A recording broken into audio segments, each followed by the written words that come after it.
오늘은 세상에 위축되지 않고 굳세게 서 있는 법이라는 제목으로 은혜를 함께 나누도록 하겠습니다. 15절 말씀입니다. 이에 바리새인들이 가서 어떻게 하면 예수를 말의 올무에 걸리게 할까 상의하고, 그러니까 우리가 완전히 편견에서 자유로울 수는 없겠지만 이 편견 중에 가장 나쁜 편견, 가장 심하고 비극적인 편견이 바로 하나님에 대한 편견이며 믿음에 대한 편견이며 그로 말미암은 교회에 대한 잘못된 편견입니다. 이것이 어떤 자기의 과거의 경험이나 상처, 아픔에서 비롯되는 경우가 많겠지만 그렇다 할지라도 이것은 너무나 그 인격을 파괴시킵니다. 그 인생을 무너뜨리기 때문에 가장 나쁜 편견이라고 할 수 있습니다. 오늘 이 성경에 나오는 바리새인들이 바로 그런 믿음에 대하여, 하나님에 대하여, 특별히 예수님에 대하여 아주 잘못된 편견에 빠지게 된 사람들입니다. 예수님을 만나면 어떻게 은혜를 받을까? 한 말씀이라도 더 들을까? 어떻게 저분의 기도를 받을 수 있을까? 이렇게 생각해야 정상인데 예수님에 대하여 아주 잘못된 신앙적 편견을 가진 이 사람들은 어떻게 하면 예수를 말의 올무에 걸리게 할까를 생각했으니 얼마나 비참하냐 하는 것이죠. 어느 한 유명한 교수님이 이런 간증을 하시는 걸 들었습니다. 자기가 대학생 때 처음 교회를 갔는데 하필 그 교회가 막 싸우는 교회였다. 막 성도님들하고 목사님하고 막 언성이 높아지고 무슨 회의원이 막 자기가 그걸 보고 교회는 사람들이 싸우는 곳이구나. 교회는 말만 하나님이 있는 곳이지 사람들이 자기들끼리 모여 싸우는 곳이구나 하는 잘못된 편견이 들었는데 이게 깨지는데 40년이 넘게 걸리더라는 거예요. 비로소 자기가 진짜 교회를 만나고서야 이게 깨졌는데 너무 그동안의 자기의 인생이 세월이 아깝고 젊은 시절이 참 속상하다, 이런 간증을 하시는 것을 들은 적이 있습니다.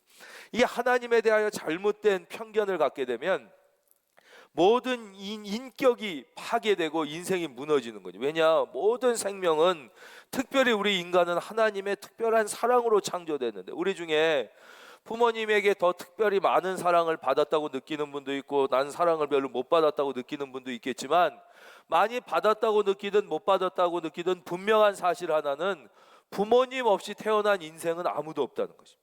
인간은 부모님 없이 무슨 공장에서 찍어낼 수가 없어요. 로봇이라고 실험실에서 나오는 게 아니에요. 모든 생명은 부모님으로부터 오듯이 모든 이 인간은 하나님으로부터 처음에 창조됐는데 그 하나님에 대한 잘못된 편견을 가지게 되면 점점 어떻게 되느냐? 하나님을 무시하게 됩니다. 자기도 모르게. 그러다 보면 하나님을 부인하게 되고 거기서 멈추는 게 아니라 하나님을 공격하고 예수님의 몸된 교회를 공격하는 지경에까지 이르니까 자기 인생을 부인하게 되고 자기 인격이 파괴되는 아주 비참한 경우에 빠지게 되는 것이죠. 우리 살아가는 성도님들이나 혹시 가족분들 중에 과거의 어떤 상처나 아픈 경험으로 하나님과 교회에 대하여 잘못된, 신앙에 대하여 잘못된 편견이 있는 분이 계시다면 이 시간 성령께서 찾아가 만져주시고 위로해 주시고 치료해 주시는 역사가 일어나기를 주의 이름으로 축원합니다. 이 바리새인들은 그 잘못된 편견을 가지고 16절 자기 제자들을 헤롯 당원들과 함께 예수께 보내요. 바리새인이란 이름의 뜻을 직역하면 이 사람들은 이거는 분리주의자라는 뜻이에요. 바리새인들은 자기들은 우린 특별하다, 너희들이랑 보통 사람과 같지 않다, 우리는 이게 주로 신앙적 편견을 가지는 분들이 그렇거든요. 나는 특별히 더 똑똑하다, 나는 특별히 생각이 옳다, 나는 특별히 나만의 분명한 다른 사람들보다는 뛰어난 판단력을 갖고 있다. 이게 바리새인들의 생각이었어요. 나는 보통 사람들하고 다르다는 거예요. 너희들하고 다르다, 이런 마음을 갖고 있었는데 이 사람들이 또 특별히 미워했던 사람들이 누구냐? 자기들의 나라를 침략했던 로마를 또 되게 미워했어요. 이거는 좀 좋은 면이죠. 우리는 특별하고 더 순수하기 때문에 우리를 짓밟은 로마는 너무 싫다 그랬어요. 근데 바로 여기 보면 헤롯 당원들과 손을 잡는 모습을 보게 됩니다. 헤롯 당원은 친로마파예요. 우리나라 역사에 보면 친일파랑 똑같아요. 그 당시 이스라엘은 로마에게 정복되어 로마의 지배를 받았어요. 우리나라도 아픈 역사, 우리도 일본의 강제 지배받을 때가 잠깐 있었잖아요. 그때 친일파들이 있었을 거 아니에요. 그 친일파들이 모든 힘과 권력을 독점했지만 대부분의 국민들은 친일파를 막 미워하고 그랬겠죠. 이 헤롯 당원은 로마의 빌부터 가지고 로마의 황제로부터 권력을 얻어가지고 이스라엘을 지배하던 그 헤롯 편에선 우리로 치면 친일파, 이완용, 이 당시로 치면 헤롯파예요. 근데 서로 계속 원수예요. 그러니까 이 헤롯파도 또 바리새인들을 싫어하고 바리새인들도 헤롯파를 싫어했는데 예수님을 공격하는 일에 한 마음이 돼버린 거예요. 한 마음이 돼버린 거예요. 정말 참 희한하죠. 그건 오늘날도 마찬가지예요. 오늘날도 이 하나님을 공격하고 십자가를 부인하고 교회를 공격하는 분들을 보면 교회 안에서 나는 뭔가 좀 특별하다, 나는 무슨 믿음이 특별하고 깨달은 사람이라는 그 잘못된 특권의식이 있는 사람들과 아주 이 공산주의자들이나 혹은 교회 믿음 자체 하나님을 부인하는 무신론자들이 이게 같은 이 목적을 가지고 이렇게 악한 일에 함께 손잡는 걸 보게 되는데 여기도 그런 모습을 보게 됩니다. 여기서 첫째, 하나님께서 우리에게 알려주시는 교훈 첫째는 무엇이냐? 악한 사람들의 특징은 목적을 위하여 수단과 방법을 가리지 않는다는 것입니다. 원수랑도 손을 잡을 정도로 수단과 방법을 가리지 않는 것. 이것은 신앙인의 모습이 아니에요. 우리가 예수님을 믿으면서 그래도 좋은 목적, 뭐 내 인생의 성공이라든가 무슨 직장에서의 뭐라든가 장사가 잘 되거나 돈을 벌거나 이익을 위해서 좀 그래도 세상 방법도 쓸 수 있지, 뭐 좀 믿음의 방법이 아니라도 뭐 이런 세상과 타협하고 좀 안 좋은 사람과도 손 잡을 수 있지, 왜냐하면 뭐 이게 잘 되는 게 좋은 거 아니야? 이런 마음이 든다면 이것은 신앙에 지금 병이 걸렸다는 것을 깨달아야 돼요. 절대 하나님은 선한 목적을 위하여 불의한 방법을 사용하는 것을 원치 않으시는 거예요. 한번 같이 하겠습니다. 선한 목적을 위하여 하나님의 방법을, 그게 하나님의 사람들의 특징이에요. 근데 이 악한 사람들은 뭐 어떤 수단 방법, 뭐 서로 원수끼리도 막 손을 잡는 것이죠. 그래서 우리는 늘 내가 잘 되기 위한 목적, 어떤 세상의 목적을 위하여 혹시 하나님께서 기뻐하시지 않는 그런 방법과 수단을 사용하진 않는가, 그런 수단과 방법을 사용하고 싶은 마음이 들지 않는가를 늘 되물어보면서 이 마음의 병에서 치료를 받아야 되는 거죠. 두 번째, 이 불의한 악한 사람들의 특징은 거짓말을 능수능란하게 한다는 것입니다. 여기 보시면 16절에 아주 마음에도 없는 소리를 하는 거예요. 자기 제자들을 헤롯 당원들과 함께 예수께 보내어 말하되, 선생님이여, 우리가 아노니 당신은 참되시고 진리로 하나님의 도를 가르치시며 아무도 꺼리는 일이 없으시니 이는 사람을 외모로 보지 아니하심이니이다. 막 겉으로는 막 뻔드르르하게 지금 예수님을 올무에 묶어가지고 넘어뜨리려고 하는 거예요. 그전에는 이 사람들이 예수님의 영적 권위를 가지고 공격했어요. 당신의 권위가 하늘로부터 왔소, 사람으로부터 왔소, 뭐 이렇게 공격했어요. 그때 예수님께서 나도 너희에게 묻겠다. 세례 요한의 권위가 하늘로부터냐 사람으로부터냐. 그러니까 막 아무 말도 못하고 이랬던 이들이 이제 두 번째 작전은 이제는 정치적으로 예수님을 공격해가지고 죽이거나 올무에 묶어야 되겠다, 이렇게 생각하고 와서는 입으로는 막 뻔드르르하게 마음에도 없는 거짓말을 하는 것이죠. 성경은 사탄은 원래 거짓말쟁이라고 말씀하시죠. 한번 따라할까요? 사탄은 원래 거짓말쟁이, 살인자, 그게 사탄이에요. 그래서 거짓말은 이거는 사탄적인 거. 하나님은 거짓말을 싫어하시는, 하나님은 정직한 자, 진실한 자를 좋아하세요. 근데 이 악한 사람은 거짓말을 막 해요. 우리도 거짓말을 하잖아요. 거짓말을 안 하려고 하지만 뭐 어떻게 한두 번 거짓말을 나도 모르게 할 때도 있어요. 그럴 때마다 우리는 회개하고 마음을 아파하고 다시는 그러지 말아야 됐던 결심을 하고 나이를 먹으면서 나아져야 돼요. 저도 이제 말씀을 전하다 보면 거짓말은 아닌데 이제 성도님들에게 조금 더 재밌게 말씀을 전하려고 어떤 사건을 조금 과장해서 이렇게 재밌게 전하려고 할 때가 있어요. 그러면 늘 내려가면 마음이 무거워요. 조금 덜 그 성도님들이 들으시고 조금 주무시는 분이 있더라도 과장하지 말 것. 괜히 재밌게 하려고 과장했구나, 이렇게 마음에 가책이 오고 하나님이 안 기뻐하신다는 걸 느껴요. 그러니까 우리가 이게 제일 이 악한 거는 뭐냐, 거짓말을 하고도 죄의식이 뭐 나만 거짓말하나 다 하지. 아니 이거 500원에 받아가지고 600원에 팝니다. 실제 200원에 받는데. 그리고 장사하려면 다 그래야 되지. 안 된다는 거예요. 예수 믿는 사람이 그 거짓말을 하면서 죄의식을 못 느끼는 사람은 이미 내 안에 일정 부분 사탄이 내 안을 점령하고 있다는 것을 알아야 돼요.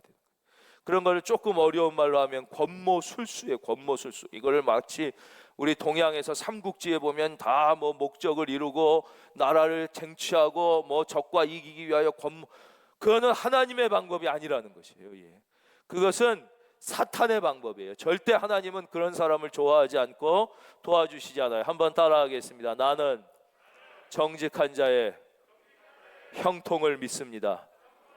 우리는 그 믿음을 가지고 하나님은 정직하고 진실한 사람을 도와주시고, 혹시 이 세상에서 손해보고 억울한 일을 당하는 한이 있을지라도 우리는 영원에 속한 사람, 영생을 가진 사람이라는 믿음을 가지고 진실의 길을 선택하시길 주의 이름으로 축원합니다. 막 이렇게 거짓말하지만 주님은 거기에 넘어가지 않아요. 왜냐? 주님은 이 사람들의 중심을 꿰뚫어 보시기 때문에. 우리가 드린 찬양도 있지요. 중심을 보시는 주님만 의지.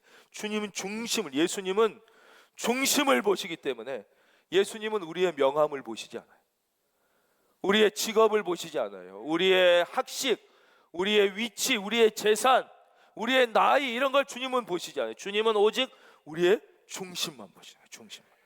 그러니까 이들의 중심을 보시니까 벌써 거짓인 걸 안 거예요. 우리가 겉으로 찬양을 아무리 뻔드르하게 불러도 중심으로 주님을 진짜 찬양하지 않는 걸 주님은 안 들으시는 거예요. 우리가 무슨 기도도 드리고 봉사도 하는 것 같고 뭐 예배 드리는 것 같아도 중심이 하나님께 드리지 않은 것은 예수님은 다 하시는 거예요. 받지 않으시는 거예요. 여기서도 겉으로 뻔드러하게 막 찬양하는 것 같지만 중심을 보시기 때문에 이런 마음에도 없는 거짓말을 주님은 듣지 않고 중심을 보실 뿐만 아니라, 그러므로 예수님은 사람을 두려워하지 않으신 거예요. 이 사람들, 헤롯 당원들이, 바리새인들이 막 모략을 꾸미고 와도 사람을 두려워하지 않아요. 사랑하는 성도님, 사람을 두려워하지 말기를 바랍니다.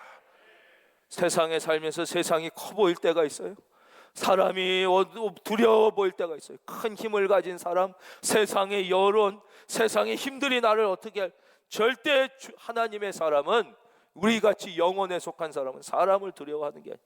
우리는 하나님만 두려워하는 거예요. 하나님을 두려워하는 인생은 사람을 두려워할 필요가 없어요. 하나님을 두려워하지 않기 때문에 사람이 두려운 것이, 사람이 두려워. 저는 군대를 여러 번 말씀드려 잘 아시겠지만 쫄병, 사병으로 갔다 왔어요. 쫄병으로 갔다 왔다. 처음에 논산훈련소 갔는데 얼마나 작대기 2개 된 사람도 너무 높아 보이고 막 조교들 그렇게 무서워 보였어요. 그러나 훈련 2달 끝나니까 아무것도 아니에요. 자대에 와봤더니, 이제 왔더니 작대기 3개, 4개 상병 병장들이 그렇게 크고 무서워 보였어요. 막 때리고 막 이러니까요. 교회 간다고 때리고 막 그러니까 엄청 크고 무서워 보였어요. 그러나 잠깐인가, 1년 2년이면 벌써 제가 상병 병장입니다. 그러나 제대할 때까지도 장교는 무서웠어요. 장교는 같은 사람이 아니고, 이건 차원이에요. 군대는 장교와 쫄병은 같은 인간이 아니에요. 완전히 귀족과 이 상놈같이 완전 다른 거예요. 그래서 훈련을 갔는데 17명이 가가지고 야전에서 텐트 2개를 치고 자는데, 처음에 너무 깜짝. 텐트 2개를 쳤으면 17명이면 나눠 자야 될 거 아니에요. 장교 혼자 한 텐트에서 자고 나머지 16명이 같이 자는, 그게 군대였어요. 우리 교회는 장교 출신 부목사님들이 늘 계셨어요. 대위 출신도 계시고 중위 출신도 계시고 지금도 있어요. 그러나 그때 군대에 있을 때 잠깐인 거지. 지금 제대한 다음에, 어이 담임 목사 이병장, 너 내가 어디 병장이 중위한테 격려 안 해? 그럼 죽는 거예요. 그건 잠깐이에요. 여러분, 이 세상 잠깐이에요. 우리는 영혼에 속한 사람이고 하나님의 사람이고 우리의 시민권은 천국에 있음을 믿고 사람을 두려워하지 않고 하나님을 두려워하시기를 바랍니다. 사람을 두려워하지 않는 17절, 이제 이들이 드디어 예수님을 올무에 올가매려고 공격해요. 17절, 그러면 당신의 생각은 어떠한지 우리에게 이르소서. 가이사에게 세금을 바치는 것이 옳으니까 옳지 아니하니까. 가이사는 로마의 황제. 그 당시 로마가 이제 이스라엘을 점령하고 지배했어요. 그러니까 대부분의 이스라엘 사람들은 로마가 싫어. 세금 바치는 게 싫어. 우리도 그럴 거 아니에요? 막 일본 놈들한테 옛날에 일제시대 때 세금 내는 걸 얼마나 싫어했겠어요. 그렇지만 안 낼 수 없는 상황에 있었어요. 이때 만약에 예수님이 가이사는 힘으로 우리를 강제로 점령했으니 세금을 바치지 않아도 된다 그러면 그 당시 로마가 권력과 힘 군대가 다 있는데 반란을 꾀한 자다. 그래서 당장 예수님을 잡아 처단할 거예요. 그 목적을 노린 거예요. 그리고 또 예수님께서 세금을 바쳐라. 그래도 황제니까 우리가 우리의 의무를 다해야 된다 그러면 많은 이스라엘 백성들이 야, 예수님이 존경스러운 분인 줄 알았더니 민족의 배신자 아닌가? 어떻게 우리를 강제로 점령한 저 가이사에게 세금을 바치라고 저럴 수가 있을까? 모든 예수님에 대한 존경과 신뢰가 떠나갈 것이. 이 두 가지를 노리고 아주 교묘한 방법으로 예수님을 공격했어요. 예수님은 그들을 아셨어요. 18절 예수께서 그들의 악함을 아시고 이르시되 외식하는 자들아 어찌하여 나를 시험하느냐. 이게 조금 부드럽게 번역된 것 같은데요, 이 어찌하여 나를 시험하느냐 이 말씀은 예수님이 꾸짖으신 말씀입니다. 이 말씀의 원어는 이 예수님이 공생애를 시작하시기 처음에 40일간 금식하시잖아요, 그렇죠? 금식하시고 사탄에게 시험을 당하셨을 때 그때 예수님이 마지막에 사탄아 물러가라 이러면서 사탄을 꾸짖으셔요. 그 내용과 같은 내용입니다. 즉 악한 마음을 가지고 그 속에 악한 영의 지배를 받으며 예수님을 공격하려고 하는 이들을 영적으로 사탄아 물러가라 이렇게 꾸짖으시는 거예요. 외식하는 자들아 어찌하여 나를 시험하느냐. 이게 예수님을 시험하는 사탄을 꾸짖으셨던 그 모습이에요. 그래서 우리가 꼭 배우고 적용해야 되는 게 있어요. 우리가 마음으로 어떤 악한 생각을 하거나 하나님이 기뻐하시지 않는 나쁜 마음이 들었을 때 우리는 꼭 그 죄를 하나님께 고백하고 회개하고 용서를 받아야 됩니다. 물론 행동으로 진 죄는 당연하겠지만 그렇지 않아도 마음으로 진 죄도 주님은 다 아시는 거기 때문에 우리가 마음으로 어떤 악한 생각이 들어왔거나 누구를 미워하거나 시기하거나 혹은 좋지 않은 하나님이 원치 않는 생각이 들었을 때 우리가 그것을 반드시 회개하고 하나님 앞에 용서를 구해야 되는데 그거 말고 가끔은 우리가 꾸짖어야 할 때가 있다는 거죠. 내 마음에 악한 영이 이 미워하는 생각이라든가 못된 생각이라든가 욕심과 욕망이라든가 다른 이러한 혹은 또 하나님이 싫어하시는 두려움과 공포의 마음을 주셨을 때는 우리가 회개하고 용서를 구할 뿐만 아니라 담대하게 예수의 십자가 능력을 붙잡고 예수의 이름이 능력이 있기 때문에 한번 오른손을 드시고 한번 같이 하겠습니다. 예수의 이름으로 악한 영은 떠나가라. 악한 마음은 떠나갈지어다. 할렐루야. 우리가 그렇게 담대하게 외쳐서 또 우리의 영혼을 정결하게 하고 우리가 다시 정신을 차리고 주여 성령이여 저를 다스려 주시옵소서 이렇게 기도드리는 게 이게 실제 영적으로 꼭 해보십시오. 꼭. 예. 이게 그냥 목사님이 이렇게 말로만 이렇게 하고 어떤 심리적 효과가 있는 거예요. 절대 그렇지 않습니다. 우리 주님은 살아계시고 성령은 살아계시고 사탄은 실존하는 악한 영이에요. 우리 눈에 보이지 않을 뿐이지. 그러나 십자가는 능력이 있기 때문에 우리가 십자가의 이름으로 강력하게 명령할 때 그 악한 영이 우리에게 떠나가. 여기서 예수님이 꾸짖으신 다음에 19절 세금 낼 돈을 내게 보이라. 그랬더니 데나리온, 이건 은전이래요. 은전, 그 당시에 쓰던 은화 하나를 가져왔어요. 근데 그 은화에는 뭐가 있냐? 우리나라 돈엔 뭐가 있어요? 우리나라 돈을 보시면 앞에는 뭐 세종대왕님, 신사임당님 뭐 이런 분들이 계실 거 아니에요. 그 뒤에는 뭐 그림도 있고 뭐라고 적혀 있는지 몰라도 적혀 있어요. 뭐 한국은행이라고 적혀 있는지 대한조폐공 뭐 이렇게 적혀 있을 거예요. 그렇죠? 이 당시에 이 돈은 로마 화폐가 그러니까 통용되는 돈인데 여기에 앞에는 황제의 형상을 이렇게 그려놨습니다. 바로 그리고는 뒤에는 위대한 황제, 온 세상의 왕, 로마 황제 아무아무 이렇게 이름을 쓴 그 돈이 이렇게 통용된 거예요. 이 예수님 당시에는 학자들의 연구에 따르면 그 당시 황제가 디베리오였기 때문에 디베리오의 형상이 이렇게 그려져 있고 뒷면에는 로마의 위대한 황제 디베리오 이렇게 써 있을 것이었다는 거예요. 이름이 그때 달라요. 황제가 바뀌면 뭐 디베리오 뭐 누구 뭐 네로 이렇게 바뀌는데 이 당시에는 디베리오라고 이렇게 써 있었을 거예요.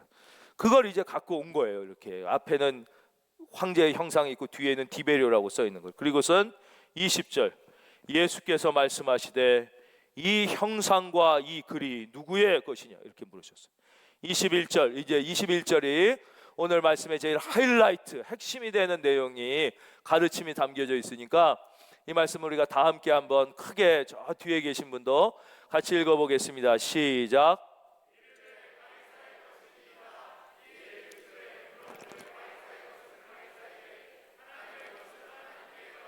아멘. 이 형상과 이 글이 누구의 것이냐 그랬더니 가이사의 것이니다 하는 말이 떨어짐과 동시에 예수님이 놀랍고 위대한 말씀을 거기에 단호하게 하시는 거예요. 너무 도저히 이 헤롯 당원 정치적으로 구단이라고 생각하던 이 우리로 치면 이완용 같이 막 머리 좋고 어떻게든지 권력과 부를 잡고 소수로 다수를 지배하던 이들도 상상도 못했던 말씀을 하시는 거예요. 예. 바리새인들 우리는 니들과 다르다 특별하게 똑똑하고 특별하게 거룩하다고 생각했던 사람도 상상도 할 수 없었던 말씀, 즉 하나님의 아드님만이 하실 수 있는 말씀을 하시는 거예요. 그런즉 가이사의 것은 가이사에게 하나님의 것은 하나님께 바치라. 이 말씀을 놀라운 말씀을 이 말씀은 무슨 내용을 담고 있으면 세 가지 중요한 진리를 우리에게 말씀하시는 첫째 가이사의 것은 가이사에게 하나님의 것은 하나님에게 이게 첫째 뜻은 무엇이냐 하나님의 것과 세상의 것은 반드시 구별되어야 된다는 것이 한번 따라하겠습니다. 하나님의 것과 세상의 것은 구별되어야 한다. 여러분은 영혼에 속한 사람들이에요. 여러분은 세상 속에 살지만 하나님의 것이에요. 그래서 우리 믿는 사람은 세상에 살지만 세상과 구별돼야 되고 하나님께 드리는 예배는 세상 일은요 밥 먹으면서 텔레비 봐도 돼요. 괜찮아요. 설거지하면서 음악 들어도 돼요. 공부하면서 뭐 옛날에도 뭐 문제 풀면서 뭐 라디오도 들어도 돼요. 그러나 하나님께 드리는 하나님의 시간 예배는 뭐 대부분 다 잘 들으시겠지만 우리 예배당에 못 나오시고 다 예배 잘 들으시는 게 귀한데 과연 거기서 내가 예배에 집중하지 못하고 이거를 막 세상 시간은 뭐 텔레비 보면서 밥도 먹을 수 있지만 이게 뭐 물 마시면서 커피 한잔 하면서 무슨 이 마치 예배를 뭐 드라마 보듯이 본다든가 찬양을 무슨 가요는 무슨 까딱까딱하면서 불러도 되고 뭐 해도 돼요. 그러나 진짜 마음을 들이지 않고 한다든 이래서는 안 되는 것이에요. 여러분 하나님의 시간을 하나님께 예배를 하나님께 하나님의 것을 하나님께 이 하나님의 것과 세상의 것은 구별돼야 돼. 그래서 이것을 좀 설명해 드리면 태평양 한가운데 떠 있는 항공모함을 한번 생각해 보세요. 배는 바다를 다닐 수밖에 없어요. 바다에 떠 있는 거예요. 늘 바다를 다녀요. 우리 믿는 사람들도 세상과 분리돼서 교회와 기도원에만 있는 게 아니에요. 세상 속에 같이 살아요. 배가 바다에 있는 거죠. 그러나 물이 배로 침투해 들어오진 않아요. 그 바다에 배가 있지만 그 배에 물이 들어오는 순간 배는 좌초되고 침몰되는 거예요. 마찬가지로 이 믿는 자의 삶은 세상 속에 살지만 세상이 우리 안에 침투하지 못하게 구별돼서 살아야 되고 하나님의 시간, 하나님의 물질을 하나님께 드려야지 막 구분 못하고 그 구분 못해서 온 비극이 인격이 파괴되고 가정이 무너지는 일이 일어나 바로 하나님의 책인 성경과 사람이 쓴 책을 구별하지 못하는 하나님의 것과 세상의 것을 구별해야 되는데 지난번에도 한번 말씀드렸잖아요. 성경은 어떤 사람이 쓴 책이 아니에요. 성경은 하나님께서 친히 오랜 세월을 거쳐 특별히 택하신 사람들에게 성령의 감동을 주셔서 하나님이 친히 쓰신 책이 성경이에요. 그래서 모든 성경은 하나님의 감동으로 된 것이라고 분명히 말씀하십니다. 그러니까 다른 모든 책은 아무리 위대한 책도 다 사람이 쓴 책이에요. 사람의 쓴 책은 비평의 대상이 될 수 있어요. 왜냐, 아무리 위대해도 사람이 있었으니까.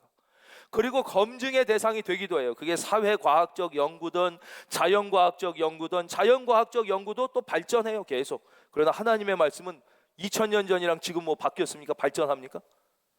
인간의 쓴 책은 2000년 전 경제학이 지금 통할 수가 없어요. 2000년 전 심리학이 지금 통할 수가 없어요.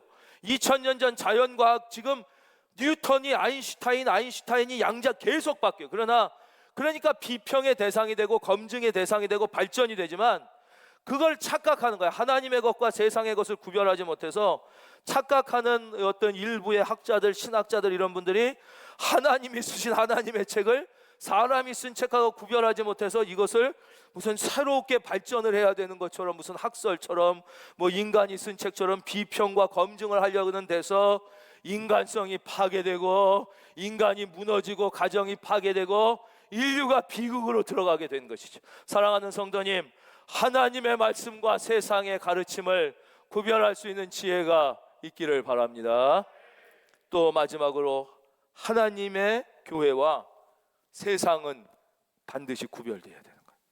세상의 그 권력, 세상의 힘, 세상의 파워, 세상의 것들이 절대 교회 안에 들어와 교회를 지배하면 안 돼요. 하나님의 교회는 결코 세상의 것들이 아무리 첨단이고 좋아 보여도 그게 들어와서는 안 되고, 또 이 교회가 아무리 능력이 없고 초라하다 할지라도 교회의 위대함은 거기에 있는 게 아니에요. 순결함과 거룩성이 있는 거예요. 이 교회와 순결과 거룩성이 또 세상의 어떤 정치적 목적과 이걸 위해서 이용당해서도 절대 안 되는 것이죠. 절대.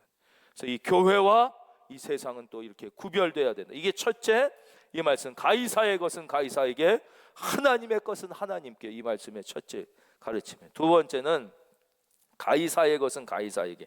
이거는 쉽게 말씀드리면 국가와 사회에 대한 책임과 의무를 다해야 된다는 거예요. 예수 믿으니까 나는 뭐 하나님께 헌금 드리니까 세금은 좀 띄어 먹어도 되지 않게, 이게 안 된다는 거예요. 나는 주님을 위하여 봉사하니까 세상적 책임은 좀 그러면 안 된다는 거예요. 특별히 이단 중에서 뭐 나는 뭐 신앙 때문에 뭐 군대를 가지, 그건 하나님의 뜻이 아니라는 거예요. 하나님의 뜻이 아니라.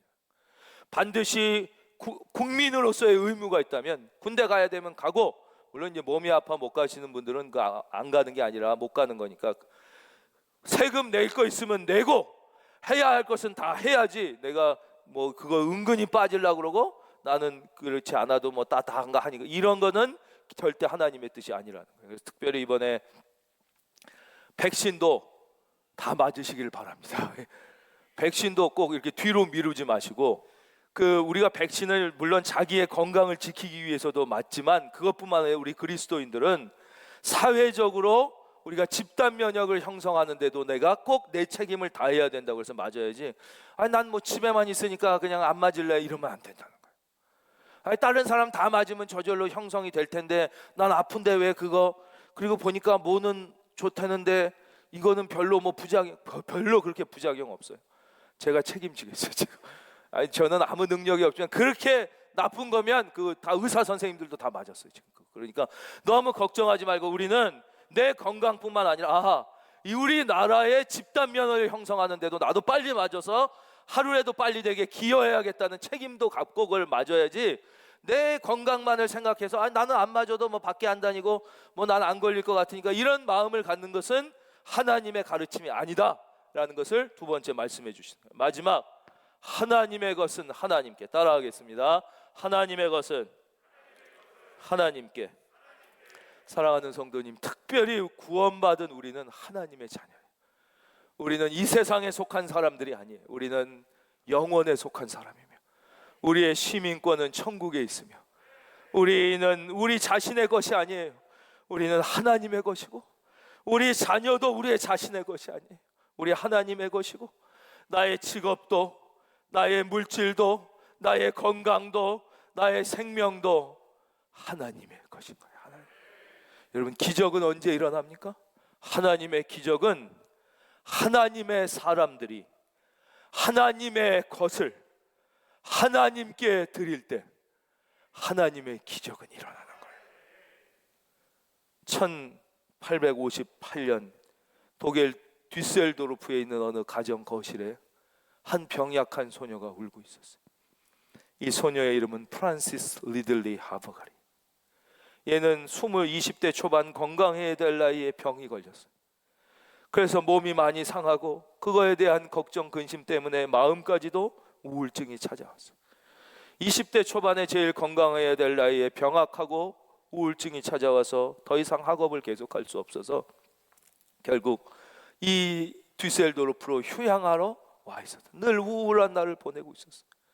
그때 그것을 보던 어느 믿음 좋은 한 자매가 늘 여기 와서 몸도 약하고 우울한 날을 보내던 얘, 맨날 밥도 혼자 먹고 그랬을 거 아니에요. 얘를 좀 위로해 주려고 자기 집 저녁 식사에 초대를 했어요. 그래서 얘가 그 초대를 받고 저녁을 먹으러 갔다가 그 집 거실에 마루에 걸려있는 그림을 본 거예요. 그림 앞에 이 소녀는 그대로 굳어버렸어요. 그 그림은 예수 그리스도께서 가시관을 쓰시고 십자가에 못 박혀 있는 그림이에요. 에케 호모, behold this man. 이 사람을 보라. 내 너를 위하여 피 흘려 몸버려 생명을 주었다. 바로 그 그림. 이 그림을 보는 순간 이 소녀의 마음에 엄청난 충격과 감동이 뭐냐, 자기 안에 잊어버렸던 상실됐던 신앙이 다시 살아나기 시작했어요. 그렇지만 그의 마음에 다시 눈물이 나기 시작했어요. 나는 이렇게 이미 병들었고 마음도 병들고 그랬는데 나는 이제 어떻게 살아야 돼? 그날 끝나고 집에 왔는데 그 소녀의 마음속에 그 그림의 감동이 계속됐어요. 내가 너를 위하여 십자가에서 내 생명을 주었다는 예수님의 소리가 귀에 들리는 것 같아요. 이 소녀가 기도했어요. 예수님, 근데요, 저같이 병들어 쓸모없는 몸도, 저같이 마음마저도 병들어 우울증 걸린 이 같은 인생도 주님을 위하여 드릴 수 있습니까? 저 같은 것도 주님 받아주실 수 있습니까? 그때 그의 마음에 예수님의 음성이 감동으로 들렸어요. 나는 너를 너무나 사랑한다. 나는 네가 어떠한 상태에 있고 어떠한 죄인이고 어떠한 나약함, 연약함, 병약함 가운데 있다 할지라도 네가 나를 위하여 주는 가장 작은 것도 나는 너무나 사랑하고 너를 기다리고 있다는 감동이야. 그 감동을 가지고 이 소녀가 시를 쓰기 시작하지 않습니까? 그게 우리가 잘 아는 찬송가 311장. 내 너를 위하여 몸 버려 피 흘려 내 죄를 속하여 살 길을 주었다. 그렇죠? 이 위대한 찬송시가 거기서 나온 거예요. 이 소녀는 그 후에 이 찬송시 하나뿐만 아니라 수많은 예수님을 위한 찬송시를 쓰고 주님께 영광, 수많은 사람에게 새로운 감동과 위로와 희망과 용기를 주는 수많은 찬송가를 작사하는 위대한 인생이 된 것이에요. 다시 한번 우리 같이 이 시간 함께 예배드리는 모든 분, 방송으로 예배드리는 모든 분, 한 번만 더 같이 고백하겠습니다. 하나님의 기적은 하나님의 사람이 하나님의 것을 하나님께 드릴 때 일어난다. 여러분의 하루하루 모든 생애가 하나님의 기적을 날마다 경험하는 복된 생애가 다 되시기를 예수님의 이름으로 축원드립니다.